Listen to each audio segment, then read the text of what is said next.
Before we get started, I want to just read from the scripture. And if you have a Pew Bible there, I'm looking at Genesis chapter 45, verses 1 through 5.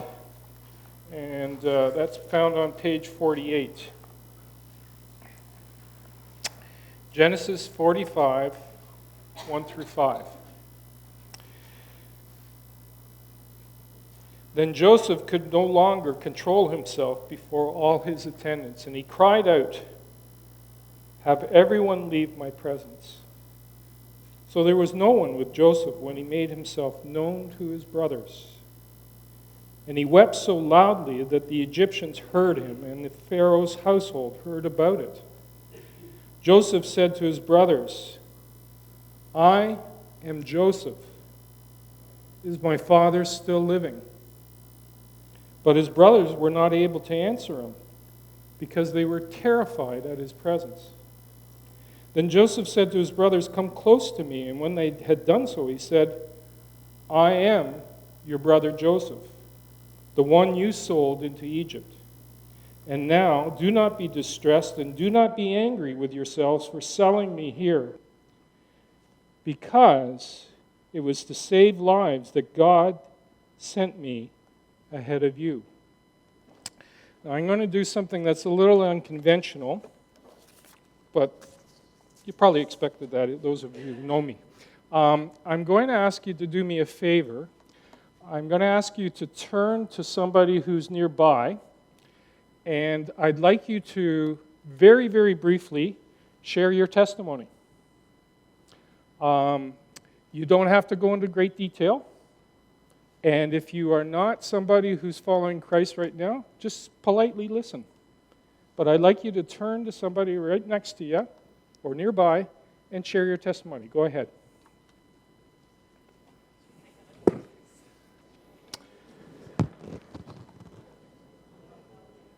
Now, those of you who do public speaking, you realize that I just made the biggest mistake in the world. You don't let the audience take over right away. But let's pray. God, we thank you for being present with us. We thank you for these stories of people from of old who called upon you and knew you were there and knew you directed the course of their lives. We ask you, Lord, just to be present, and may the words I speak touch somebody's heart as you touch mine. Amen. I'm going to ask you to give me another hand.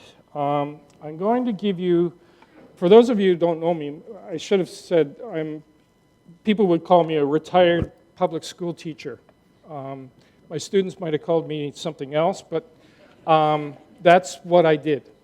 So I'm going to come at this, my sermon is entitled, 3 Lessons I Learned from Retiring, after retirement. So I'm going to give you the profiles of 2 teachers that I knew very well who taught here in Peterborough. And at the end of it, I'm going to ask you, which one would you rather be? Okay? Teacher number 1. This guy taught in private and public schools. In only his 2nd year of teaching, he was a principal as well. He taught in 3 different countries. He trained many student teachers to become teachers as well. And not only did he receive praise from his principals, but no fewer than 5 superintendents told him how much they appreciated him. And for those of you who don't understand or haven't any association with public schools, superintendents rarely know individual teachers. They don't travel in the same circles. As far as being popular with students was concerned, this teacher was one of his students recommended him to an organization in the United States as one of the outstanding educators of that year. I think it's fair to say that this guy would have been seen as a successful teacher. Teacher number 2. This guy also had success early in his career, but by the time he turned 50, he was starting to show signs of depression. Years of conflict with students, parents, sometimes administrators took their toll on him. His wife and his GP recommended he take medication for his symptoms, but his pride wouldn't let him. Finally, a year later, in his 51st year, he did start to take the meds, but with little improvement. Escalating conflicts led to rumors being spread by him about teenage kids. A principal who promised support but didn't follow through led this guy to move to another school. Again, he was met by an insensitive administrator at the other school, and this guy was forced to take a stress leave. He moved to yet another school, and this time he was with younger and unruly children here in Peterborough. And one day he reached out to stop a boy who was chasing another boy around the classroom. He was suspended from his job.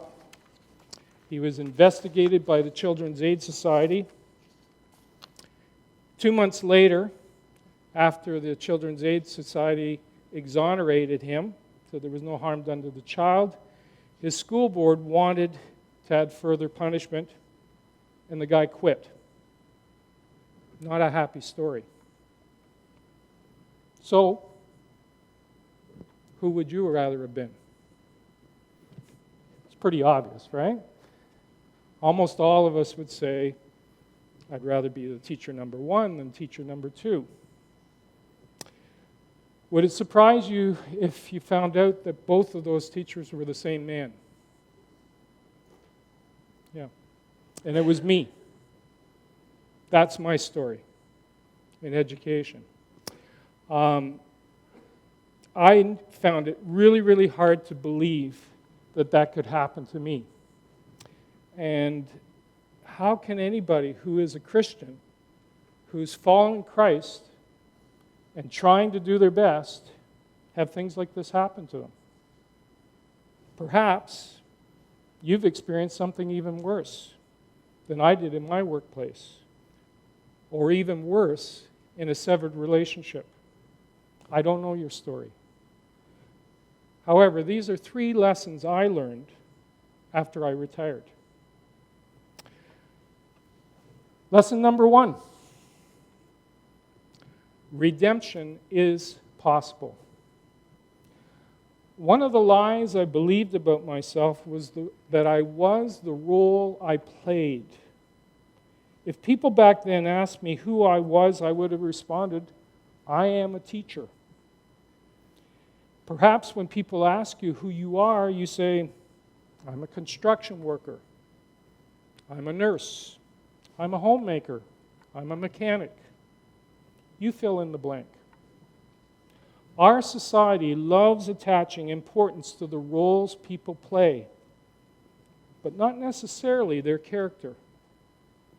For me, I linked my self-worth to the role I played as a teacher. And what I've come to understand was that first and foremost, I'm a child of God, then a husband, then a father, and everything else is secondary. Now, I don't want you to come to think that I came to this realization easily. I spent many hours wrestling with God over what happened to me in my career. And I wasn't happy. I took heavy doses of medication and I sought professional help.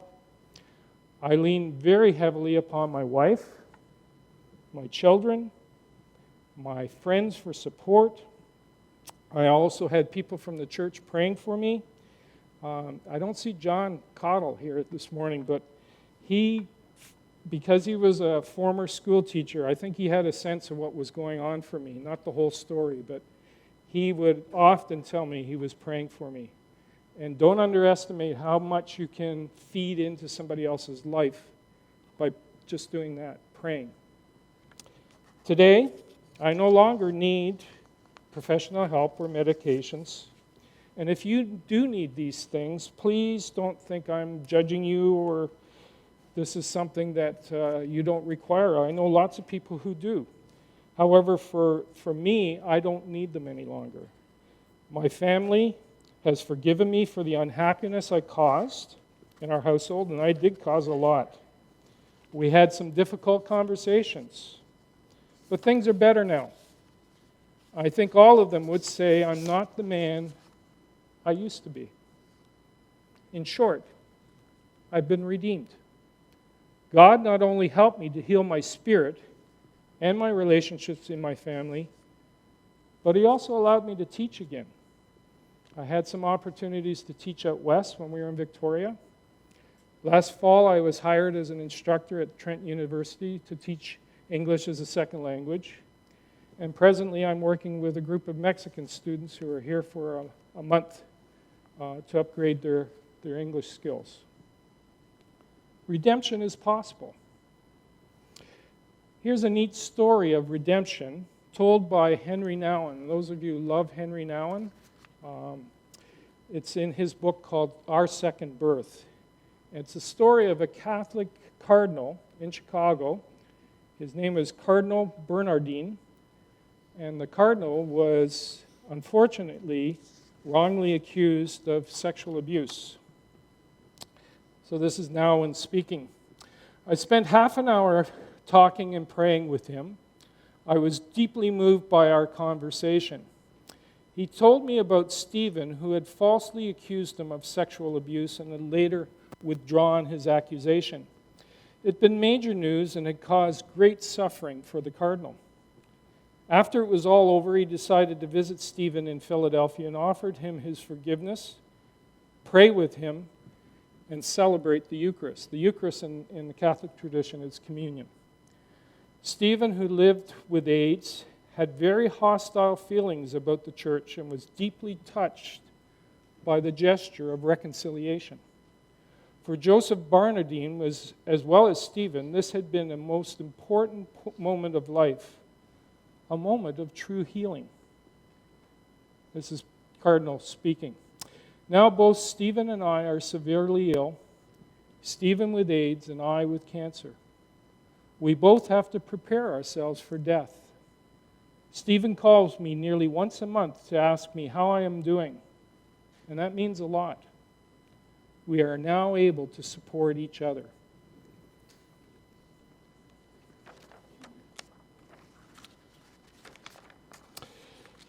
The scripture for today was an example of redemption as well. I don't know about you if you have a favorite biblical character or not. I didn't when I was younger. I do now, and it's Joseph. For those of you unfamiliar with the story, Joseph was the favored son of his father, who unwisely told his brothers that they would bow down to him in a dream he had. Now, if you guys grew up with siblings, you know that's not a very smart play. A little bit of arrogance on his part, right? Anyways, Joseph is sold into slavery by his brothers and rises to become second only to the Pharaoh of Egypt. God uses Joseph to save his family and all the people of Israel. I think I was a little like Joseph in that I became very proud of what I had become as a teacher. And God humbled me, as He did to Joseph. Still, in Joseph's story and in mine, God redeemed us. Redemption is possible. So that's lesson number 1. Lesson number 2, the second lesson I learned after retiring was that being redeemed from what I'd done before was great. I no longer was a public school teacher, but what was I supposed to do with the rest of my life? No longer did I have to worry about unruly kids, angry parents, unsupportive administrators, blah, blah, blah, blah. So now what? I saw others who went from a busy working life to a busy life of retirement. Is that what I was supposed to do? And the answer I found was no. What I needed to do, and the second lesson I learned was I needed to wake up. Waking up? What are you talking about? Waking up for me meant to try and understand myself and the things I needed to change because I had had a part in what had happened to me. and especially how I reacted to it. One of the things that has helped me understand who I really am, a book that I found not too long ago, is called The Road Back to You. Okay, so this is by Ian Cron with Susan Stabile, based on the ancient teachings of the Enneagram. And for those of you who are unfamiliar with this, what the Enneagram is, it's a way of, and it's ancient, it's almost 2,000 years old, but they divide people into 9 different types or personalities. Each type has strengths and weaknesses. And Cron tells the story of how he came to know about this. He was an evangelical minister who was burnt out. And he sought help from a Catholic spiritual advisor called Brother Dave. Cron tells Brother Dave he first heard about the Enneagram when he was in seminary, a conservative seminary.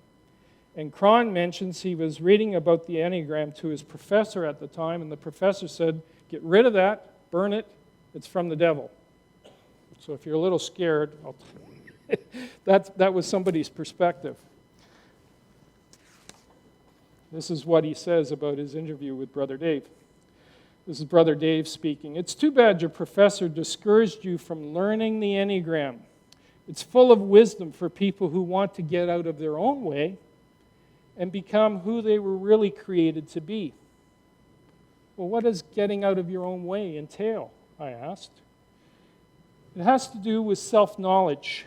Most folks assume they understand who they are when they don't.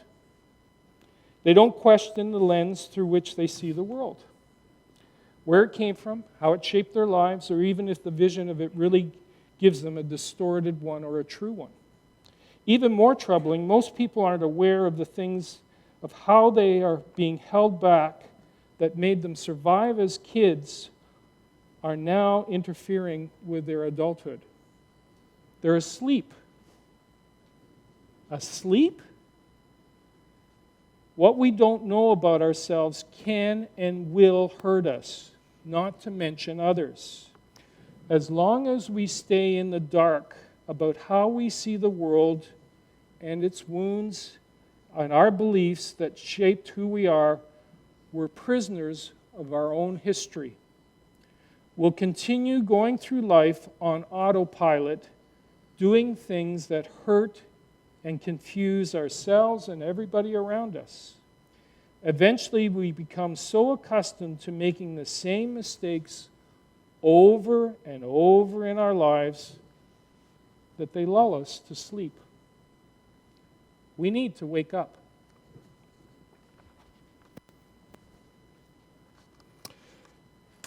We need to wake up. This waking up process is described by the Apostle Paul in Romans 13:11, where Paul says, "It's now time for you to wake from your sleep." Paul isn't talking to non-Christians here. He's talking to Christians. And the sleep he is referring to are any habits, hindrances, or sins that get in the way of us being who we really are called to be. This calling is deeper than what I need to do in my life. Some of you will remember the emphasis in many churches 30 or 40 years ago. There were all kinds of books and messages about what's God's will for your life, which were particularly aimed at young people to find their vocation in life. What I'm talking about here is something more than this. This isn't something like the power of positive thinking or just being focused on a goal and pursuing it. No. Parker Palmer, in his book, Listening to Life, describes it this way. Vocation does not come from willfulness. It comes from listening. I must listen to my life and try to understand what it's truly about.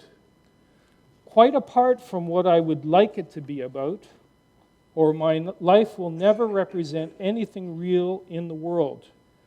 no matter how earnest my intentions. That insight is hidden in the word vocation itself, which is rooted in the Latin for voice. Vocation does not mean a goal that I pursue. It means a calling I hear. Before I can tell my life what I want to do with it, I must listen to my life telling me who I am.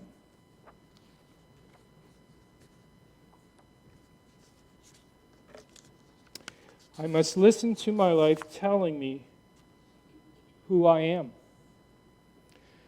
The mistake I made was that because I love to teach, and I still do, I thought God had called me to be a public school teacher, and even though I was miserable, I had to stick it out to the very end.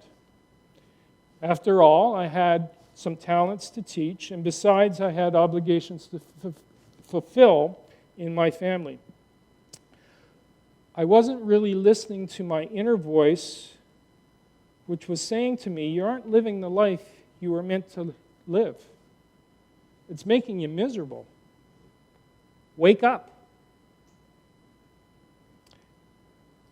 The third and final lesson I want to share with you I learned after retiring is this. We don't know the impact of our lives. Again, I'll quote from Parker Palmer. These are the two books I'm referring to. So this was the first one I spoke to you about, Let Your Life Speak, and this is on the second one. Parker Palmer is a Quaker, and in this book, On the Brink of Everything, he quotes a poem by a Nobel-winning poet. You know the Nobel Prize? So this is a poem, this man, his name, and I'm probably not pronouncing it correctly because it's Polish, but I think it's Czesław Miłosz. Love. Love means to learn to look at yourself the way you look at distant things. For you are only one thing among the many. And whoever sees that way heals his heart without knowing it from various ills. A bird and a tree say to him, friend. And then he wants to use himself and things so that they stand in the glow of ripeness. It doesn't matter whether he knows what he serves. Who serves best doesn't always understand. And there's truth and liberation in those two lines. No matter how clear my goals may be, the truth is that I often don't know whom or what I will end up serving. So Palmer relates this story because he's a very famous, you can look on YouTube, you can find all kinds of things about him. He says, I remember a talk I gave long ago. My intent was to blow the audience away, but they were not impressed, as indicated by a brief and tepid round of obligatory applause. I was young, and it took weeks to get the bitter taste of failure out of my mouth.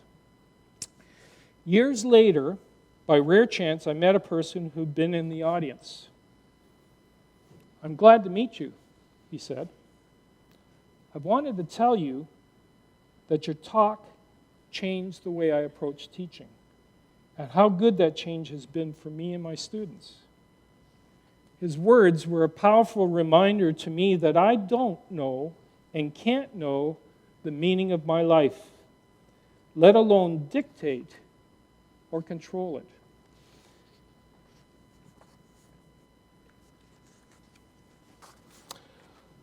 I don't know and can't know the meaning of my life. How many times have you gone to a funeral of someone who seemed unimportant in the eyes of the world, and yet they touched the lives of many in a most positive way? At the beginning of this sermon, I mentioned a student who recommended me for an Outstanding Educators Award in North America. The truth is, I had no idea of all the kids I taught at that Christian school that Shane thought that highly of me. We simply don't know the legacy of our lives. In conclusion, then, 3 lessons. Redemption is possible. Waking up is necessary. and the ultimate meaning of my life is unknown until I get to heaven, all came to me after 30 years of teaching children. I'll close my testimony today, and yes, I meant testimony because I don't know what you shared this morning. A lot of people, when you ask for a testimony, they share their conversion, which is great. That's part of your spiritual walk. But your testimony is also what is God doing in your life today. I'm going to end with a quote, and you might think this is odd because I don't think there's any indicator that he was a believer, but Stephen Jobs, the Apple empire, phones, computers. But this is what he said. Your time is limited, so don't waste it in living somebody else's life. Don't be trapped by dogma, which is living with the results of somebody else's thinking. Don't let the noise of other people's opinions drown out your own inner voice. And most important, have the courage to follow your heart and intuition. Excuse me. They somehow already know what you truly want to become. Everything else is secondary. Shall we pray? God, we thank you for the opportunity to call you our God. And where you lead us, we will follow. And sometimes you lead us into places we really like, and sometimes you lead us into really dark places. But we know that we can always call upon you and know that you direct us. Just be with each and every person here. Just direct their lives, we pray. Amen.